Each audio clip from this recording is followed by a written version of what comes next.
भक्तिधाम मनगढ़ कहते हैं उत्तर प्रदेश में मथुरा और वृंदावन के बाद श्री कृष्ण जन्माष्टमी का सबसे अच्छा उत्सव अगर कहीं मनाया जाता है तो वो यही स्थान है, भक्तिधाम मनगढ़।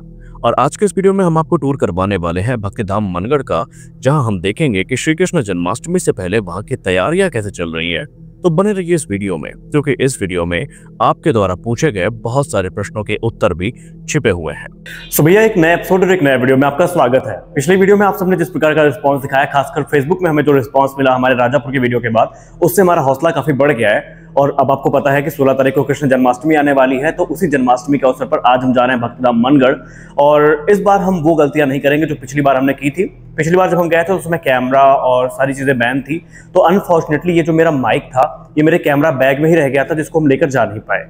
अब इतना जल्दी जाने का दो कारण है। पहली बात तो ये है कि अगर हम अभी जाएंगे तो दिन और रात दोनों का शूट हो जाएगा, यानी सनसेट के टाइम एक बेहतरीन कवरेज हम कर सकते हैं। और दूसरी बात यह है कि मेरे फोन का कैमरा जो कि अब रात में उतना कैपेबल नहीं है, तो कोशिश करेंगे कि अधिक से अधिक जो शूट होगा मनगढ़ का उसको हम सूर्यास्त के पहले ही पूरा कर लें। तो बस निकल रहे हैं और सारी तैयारियां हो चुकी है, मिलते हैं रोड पे। कौशाम्बी से 54 और प्रयागराज से 65 किलोमीटर दूर भक्तिधाम मनगढ़ पहुंचने के बहुत से रास्ते हैं। आप बाइक, कार और पब्लिक ट्रांसपोर्ट की सहायता से यहाँ पर पहुंच सकते हैं, पर आज हम अपनी बाइक से जा रहे हैं। ये मंदिर प्रतापगढ़ जिले के कुंडा तहसील के बिल्कुल पास में स्थित है। यूं तो मनगढ़ जाने का प्लान पिछले 5 दिन से बन रहा था, लेकिन इंद्रदेव का प्रकोप अपने चरम पर था और हम निकल ही नहीं पाए। और आज वो दिन आ गया जब हम मनगढ़ के लिए निकले। तो पिछले 3 दिनों से हम लगातार प्लान बना रहे थे कि मनगढ़ जाना है, लेकिन मौसम काफ़ी ख़राब था। हालांकि आज का प्लान भी एकदम रद्द होते होते बचा, क्योंकि बादल काफ़ी ज़्यादा आ गए थे। लेकिन किस्मत अच्छी थी कि बिना बरसे वो निकल गए। तो अभी हम लोग निकल गए रास्ते के लिए, जहाँ पे प्रिंस को रिसीव करना है। तो मिलते हैं आपसे, रास्ते को एंजॉय करते हुए चलते हैं। हालांकि घर से निकलते टाइम मौसम बिल्कुल सुहाना था, ठंडी हवा चल रही थी और मौसम में चार चांद लगा रही थी। लेकिन तभी कुछ ऐसा हुआ जिसकी हमने बिल्कुल भी कल्पना नहीं की थी। अचानक से मौसम का रुख पलटा और काले बादल सूर्यदेव को घेरने लगे, और ये मेरे लिए बिल्कुल भी शुभ संकेत नहीं था। एक समय को तो मन किया कि वापस हो लेता हूँ, लेकिन फिर मन में विचार आया, होइए सोई जो राम रचि राखा, और सफर जारी रखा।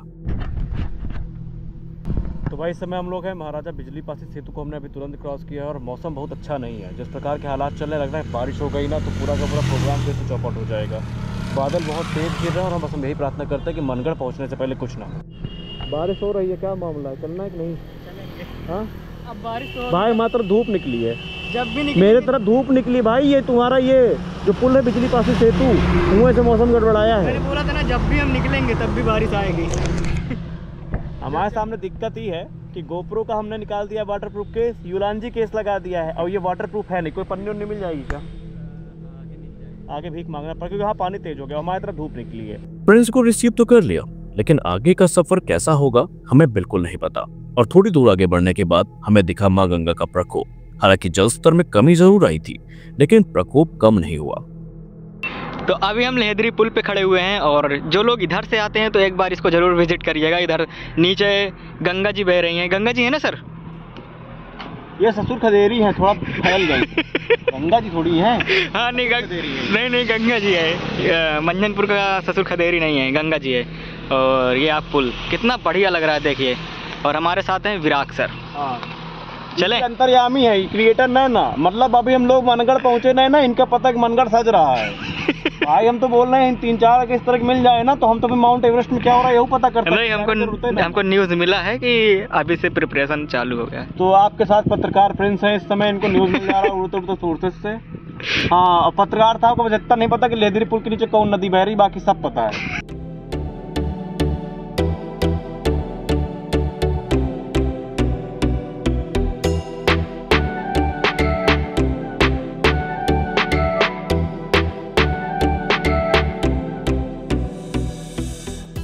हम हाईवे में यात्रा कर रहे थे, लेकिन हाईवे में यात्रा करते समय मुझे कुछ हाईवे में ऐसा दिखा जो काफी इंटरेस्टिंग था। तो अभी हम लोग मनगढ़ लगभग पहुंचने वाले हैं, और एक जगह मुझे वीडियो बनाने के लिए रुकना पड़ा। उसका कारण ये है कि अक्सर हम लोग नई जगह पे जाते हैं ना, तो हमें ये नहीं पता होता कितना डिस्टेंस बाकी है, कहाँ जाना है, कितना दूरी है। मनगढ़ आते समय मुझे एक चीज़ बहुत अच्छी लगी कि यह जो मेरे पीछे बोर्ड देख रहे हैं ना, हर 1 से 1.5 किलोमीटर में इस प्रकार का बोर्ड लगा हुआ है, जहाँ पर एग्जैक्ट डिस्टेंस कितनी बची है वो बताया जा रहा है। और सिर्फ यही नहीं, बल्कि आप देखें वहाँ पर डायरेक्शन का साइन बना हुआ है, जहाँ पर मनगढ़ की डायरेक्शन किधर लेफ्ट जाना है, राइट जाना है। ये चीज़ मुझे काफ़ी अच्छी लगी, और जहाँ जहाँ चीज़ें नहीं है वहाँ पर ये होनी चाहिए। इस चीज़ का यहाँ पर हमको आभास भी मिलता है।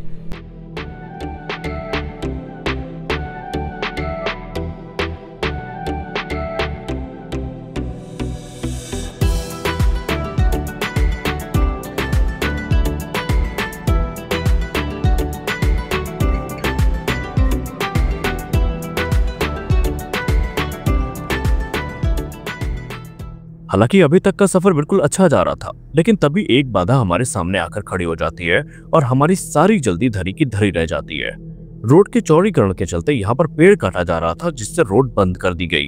लेकिन हमारी किस्मत आज अच्छी थी, हमारा साथ दे रही थी कि यह जाम जल्दी ही खत्म हो गया और हम पहुंच चुके थे भक्तधाम मनगढ़, जहां पर जन्माष्टमी की तैयारियां जोरों शोरों से चल रही थी और दीवारों पर बल्ब लगाए जाने का काम शुरू कर दिया गया था।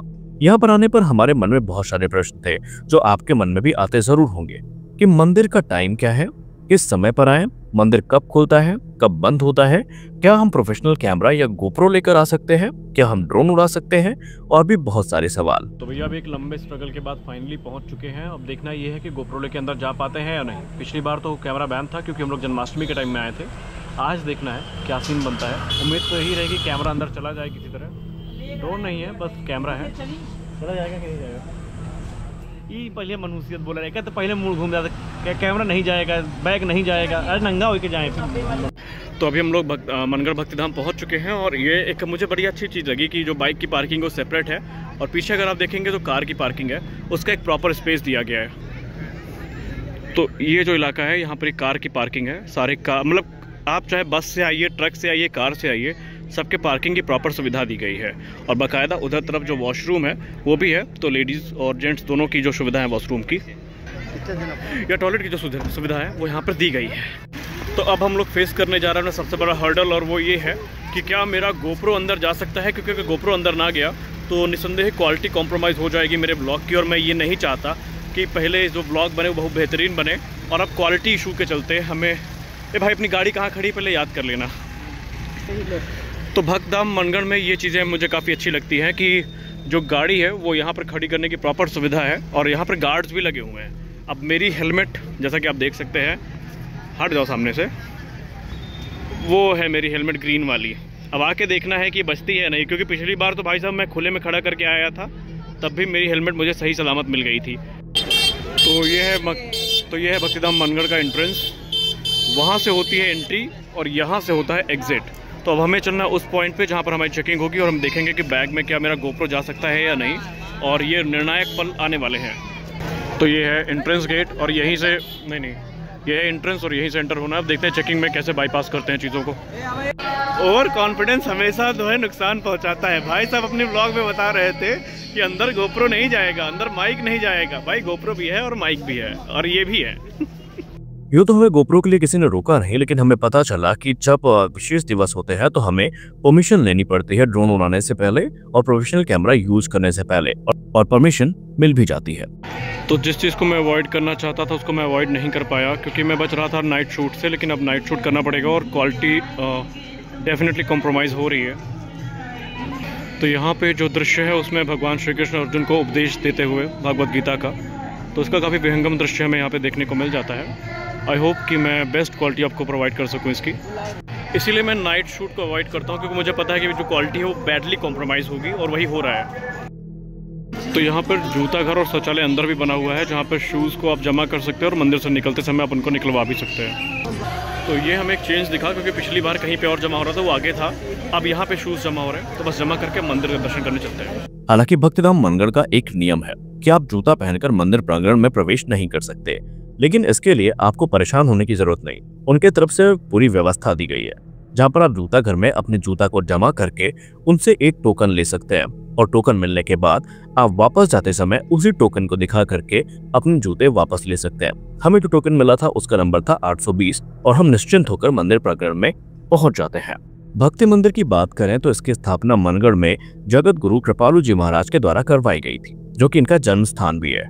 भक्ति मंदिर अपने अद्भुत वास्तुकला और भव्यता के लिए जाना जाता है। इस मंदिर की बाहरी दीवारों को गुलाबी बलुआ पत्थरों से बनाया गया है, जबकि अंदर का काम मकराना संगमरमर से किया गया है। मंदिर के बोतल में राधा कृष्ण की भव्य प्रतिमाएं हैं और उनकी लीलाएं हमें अनेकों मूर्तियों के माध्यम से दिखाई पड़ती है, जैसे श्री कृष्ण का मुरली बजाना, गोवर्धन को उठाना, अपने मित्रों से बात करना और भी बहुत सारी लीलाएं। सबसे खास बात, मंदिर में प्रवेश, दर्शन और पार्किंग पूरी तरीके से निःशुल्क है। यहाँ पर आपको प्रसाद भी नहीं चढ़ाना पड़ता। अब सबसे बड़ा सवाल ये है कि मंदिर खुलने और बंद होने का समय क्या है। देखिए, मंदिर खुलने और बंद होने का समय मौसम और पर्वों के हिसाब से बदलता रहता है, लेकिन आमतौर पर अगर हम बात करें तो ये मंदिर सुबह 8 बजे से 11 बजे तक और दोपहर 2 बजे से रात 8:30 बजे तक खुला रहता है और दोपहर में 11 से 2 बजे तक ये मंदिर बंद कर दिया जाता है। जब हम यहाँ पर आए तो हमें चारों तरफ जन्माष्टमी की तैयारियां देखने को मिली। हालांकि भीड़ अप्रत्याशित रूप से थोड़ी कम थी, क्योंकि जब हम पिछली बार जन्माष्टमी के पहले आए थे तो यहाँ पर पैर रखने की भी जगह नहीं थी। तो अभी हम लोग खड़े हैं भक्तिधाम मनगढ़ के परिसर में, और ये परिसर आपको जितना खाली दिख रहा है ये तूफान के पहले की शांति है, क्योंकि कृष्ण जन्माष्टमी जो कि 16 तारीख को है, उससे पहले ये जो परिसर आपको खाली दिख रहा है वो पूरा भरा रहता है, पैर रखने की जगह नहीं होती। और यहाँ पर जो पर्दा लगा हुआ है, यहाँ पर आपको पूतना वध से लेकर श्री कृष्ण का जन्म कैसे हुआ उसका एक जो नाटकीय रूपांतरण है वो देखने को मिलता है। अब उसको पता नहीं हिंदी शब्द में क्या कहते हैं, एग्जैक्ट मुझे नहीं पता, लेकिन यहाँ पर जो एक डायनेमिक स्टैचू है वो देखने को मिलता है, कैसे उनका जन्म हुआ। हालांकि वहाँ पर जो श्री कृष्ण का झूला उला है वो दिखाया जा रहा है। और अगर आप मेरे पीछे परिसर को देखेंगे ना तो आपको एकदम खाली परिसर नजर आएगा, यहाँ पे लगेगा कुछ है ही नहीं। लेकिन ये तूफान के पहले की शांति है। और मैं नाइट वीडियो को अवॉइड करता हूँ, मैंने रीजन बता ही दिया है, लेकिन आइए फिर भी दिखाते हैं। पूरी वीडियो शूट करने के बाद भैया को याद है कि प्रेम मंदिर तो गब्बे नहीं बहे, तब भैया हमारे हड़बड़ी में जा रहे हैं प्रेम मंदिर।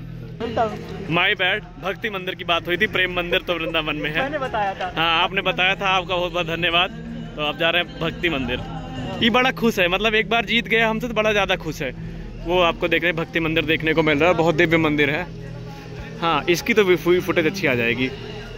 भाई साहब मंदिर है, भक्ति मंदिर, कितना बढ़िया लगता है देखने में। और हमें यहाँ से जल्दी निकलना भी है क्योंकि मौसम बहुत ज़्यादा ख़राब हो रहा है, अनुमान से भी ज़्यादा ख़राब हो रहा है और अभी बहुत दूर जाना है।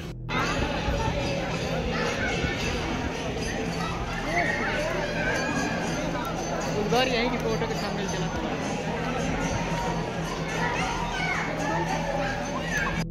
तो अभी हम लोग खड़े हैं भक्ति मंदिर में और 5 मिनट में ये मंदिर बंद होने वाला है, यानी तकरीबन 8:30 बजे ये मंदिर बंद हो जाता है। तो इसी हिसाब से प्लान बना के आइए कि जल्दी आइए, क्योंकि 8:30 बजे तक ये मंदिर बंद हो जाता है। तो इस ब्लॉग में बस इतना ही, आशा करते हैं वीडियो अच्छी लगी होगी।